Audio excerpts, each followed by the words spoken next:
আজ ছিল বিপত্তারিণী পুজো। আর সকাল সকাল ঘুম থেকে উঠেই আমি আগে স্নান টান করে রেডি হয়ে নিয়েছিলাম বাটা দিতে যাব বলে। আর এই বিপত্তারিণী পুজোর কিন্তু অনেক নিয়ম কানুন আছে, যেমন 13 রকমের ফল লাগবে, 13 রকমের ফুল লাগবে, আরো অনেক কিছু। আর এই পুজোটা দিতে যেত আমার ঠাকুমা। যেহেতু ঠাকুমা আর নেই, আমাদের সবাইকে ছেড়ে চলে গেছে, তাই ভাবলাম চলো আমি পুজোটা দিই। এই নিয়ে 3 বছর ধরে আমি এই পুজোটা দিচ্ছি। তো যাই হোক, আমি তো এখানে চলেও এসেছি। আর এখানে এখনো পর্যন্ত ঠাকুরমশাই আসেনি। অলরেডি বাজে 12টা, আর 12টার মধ্যেই চলে আসবে বলেছিল। আর এখানে সবাই বসে বসে লাল সুতোটাই বানাচ্ছিল। দেখো আমাদের ঠাকুরমশাইও চলে এসেছে, আর এখানে অলরেডি পুজো স্টার্ট হয়ে গেছে।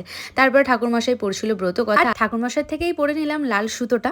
আর বাঙালির কিন্তু একটা ইমোশন এই লাল সুতো। আর তারপরেই নিয়ে নিলাম এখানে বসে শান্তির জল। পুজো শেষ হতে হতে প্রায় 3:30 পৌনে 4টে বেজে গেছিল। এরপরেই আমার মাথায় দিয়ে দিল বিপত্তারিণী পুজোর তেল, আর পরিয়ে দিল বিপত্তারিণী পুজোর টিপ। তো সকাল থেকে কিছু খাইনি, এবার হচ্ছে আমি আমার উপোসটা ভাঙবো, তাই 13 রকমের ফল নিয়ে বসেছিলাম।